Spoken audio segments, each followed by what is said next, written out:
So let us see next question. A TV tower stands vertically on a bank of a canal from a point on the other bank directly opposite to the tower. The angle of elevation of the top of the tower is 60 degree. इस bank से tower का जो angle of elevation है कितना degree दिया, 60 degree. From another point 20 metre away from this point, इस point से 20 metre दूर अगर हम देखें कोई पॉइंट डी है, line joining the point to the foot of the tower, the angle of elevation of the top of the tower is 30 degree. Okay, find the height of the tower and the width of the canal. तो width of the कनाल मतलब आपको क्या पता करना है, एक तो BC पता करना है और टावर की हाइट मतलब AB पता करना क्या होगा. क्लियर, क्वेश्चन समझ गए होंगे आप लोग. तो हाइट ऑफ टावर मान लेते हैं बच्चों H है और इस कैनाल का जो विड्थ है वो मान लेते हैं हम लोग कितना है, X है. क्लियर. और हम बात करते हैं अब इन ट्रायंगल ABC. अगर आप ट्रायंगल ABC को देखो तो tan 60 अप्लाई कर सकते हो और tan 60 equal to perpendicular H upon base X. tan 60 होता है √3 equal to H upon X. So X equal to आ जाएगा H अपॉन √3. क्लियर. X और H के बीच में तो रिलेशन आ चुका है. अब हम बात करेंगे in triangle ADB. Triangle ADB में अगर आप देखो तो tan 30 डिग्री अप्लाई कर सकते हैं और tan 30 equal to H upon base में क्या हो जाएगा, 20 प्लस X. tan 30 होता 1/√3 equal to H upon 20 plus X. Cross multiply करो तो 20 plus X equal to H√3. अब X की वैल्यू हम H के फॉर्म में फिल कर सकते हैं तो 20 plus H/√3 equal to H√3. H/√3 को ट्रांसपोज करो तो H कॉमन ले सकते हैं, √3 माइनस 1/√3 आएगा, यहाँ पे 20 है. सो 20 इक्वल टू H इंटू √3 मतलब 3 माइनस 1 2/√3. 2 से 20 को कैंसिल कर दो 10 टाइम में. सो H इक्वल टू आ जाएगा 10√3 metre. Clear.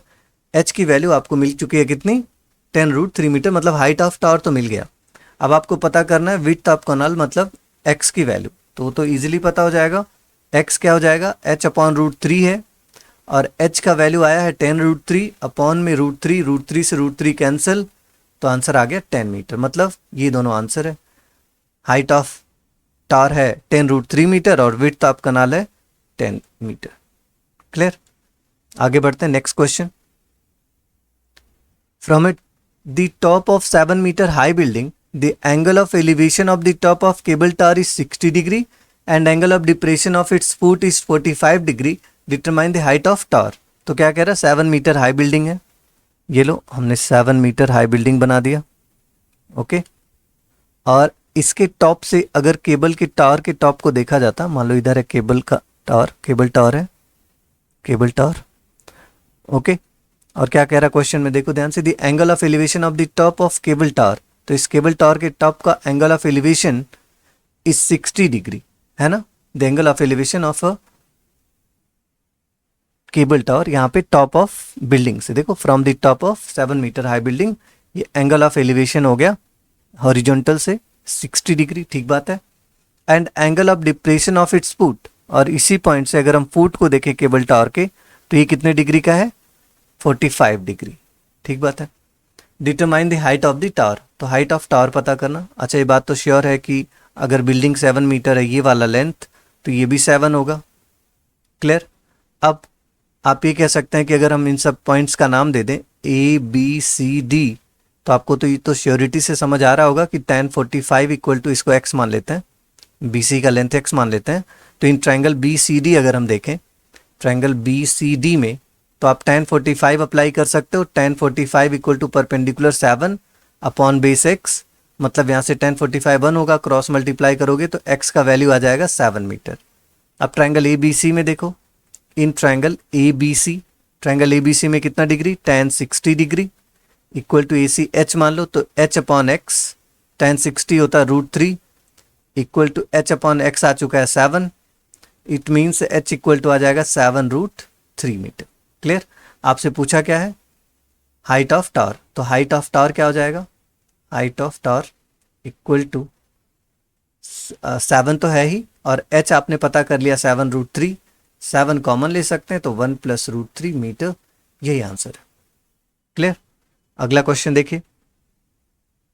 As observed from the top of 75-meter high lighthouse from the sea level, the angle of depression of the two ships are 30 degree and 45 degree. If one ship is exactly behind the other on the same side of the lighthouse, find the distance between the two ships. तो एक light house है 75 metre का, बना लीजिए. ये देखिए 75 metre lighthouse है.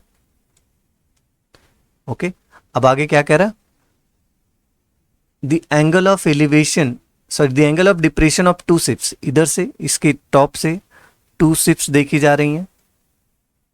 To ships बना लेते हैं, मतलब ये बना लेते हैं इस तरीके से लाइन. एक शिप मान लो इधर कहीं होगी,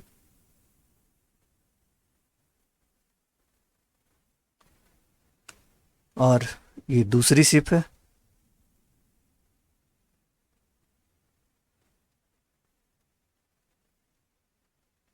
okay,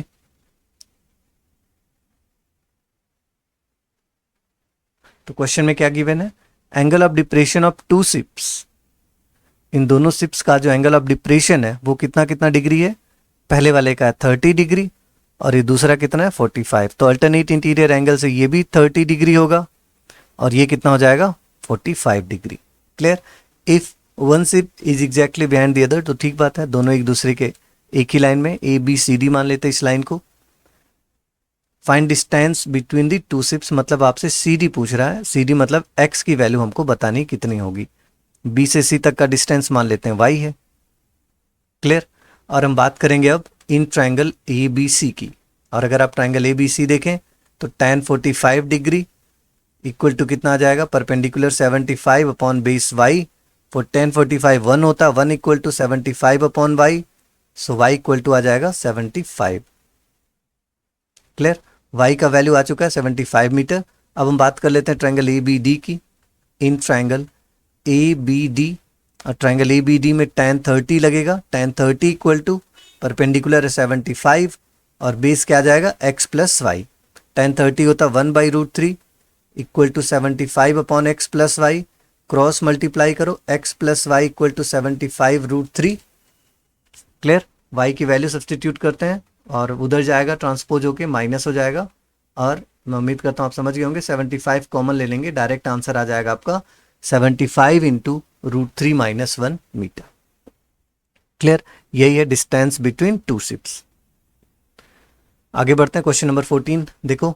a 1.2 metre tall girl spots a balloon moving with the wind in a horizontal line at a height of 88.2 metre. Horizontal line पर ये बलून मूव कर रहे हैं. ठीक है.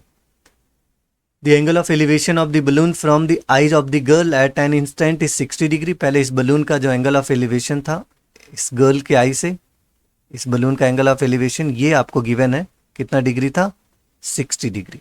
ठीक है. फिर बाद में क्या कह रहा है, after some time angle of elevation reduces to 30 degree. Horizontal move करने की वजह से थोड़ा आगे चला गया है बलून. और इस केस में अगर आप देखो तो एंगल ऑफ एलिवेशन कितना गिवन है, 30 डिग्री. क्लियर. ये वाला एंगल ऑफ एलिवेशन हो गया 30 degree. Find the distance travelled by the balloon. तो आपको ये डिस्टेंस बताना कितना होगा. मान लेते हैं डिस्टेंस x है, तो सेम ये भी डिस्टेंस कितना हो जाएगा x. ये तो समझ गए होंगे आप लोग. और अगर गर्ल 1.2 मीटर टॉल है तो आई से जो डिस्टेंस होगा बलून का वो कितना हो जाएगा, ये वाला distance. This will become 87 metre. Clear. और नाम दे देते हैं अब इसका ए, यहाँ पर मान लेते हैं point B C D E. चलो इस सब पॉइंट का नाम दे दिया मैंने. और हम बात करेंगे अब ट्रायंगल ए बी सी में, इसको मान लेते हैं वाई है. ओके.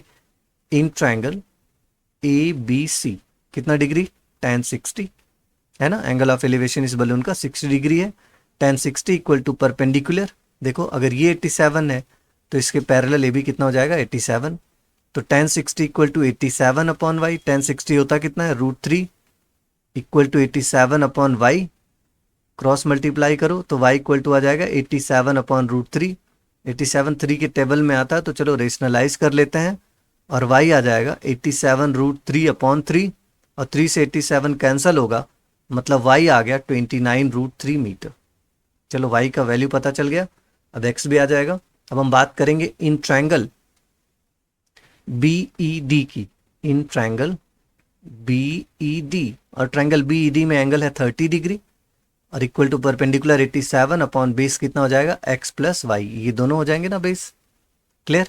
तो tan 30 होता 1/√3 equal to 87 upon x plus y, cross multiply करो तो x plus y equal to 87√3।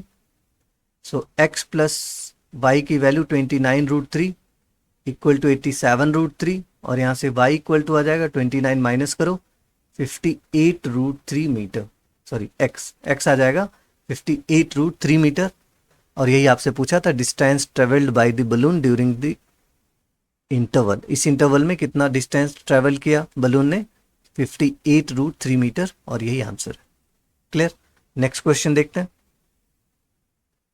A straight highway leads to foot of tower. A man standing at the top of tower observes a car at an angle of depression 30 degree, which is approaching the foot of the tower with a uniform speed. 6 seconds later, the angle of depression of the car is found to be 60 degree. Find time taken by car to reach the foot of the tower from this point. क्या कह रहा है आपके पास, एक tower है, इधर ऐसे tower बना लेता है और इस टावर के टॉप से कोई मैन अपनी तरफ आते हुए कार को देख रहा है ग्राउंड पे मान लो कार इधर है।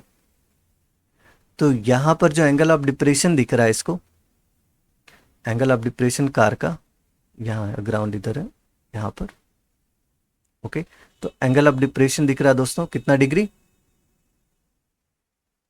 एंगल ऑफ डिप्रेशन है 30 डिग्री, ओके ठीक है। आगे which is approaching the foot of the tower, चलो फुट ऑफ द टावर है तो ये हॉरिजॉन्टल होगा और ये अल्टरनेट इंटीरियर एंगल से कितना आ जाएगा 30 डिग्री। आगे क्या कह रहा है, 6 सेकेंड लेटर, 6 सेकेंड बाद अप्रोच कर रहा, मान लो इधर आ गया, कार इधर आ गया। और अब अगर यहां से हम देखें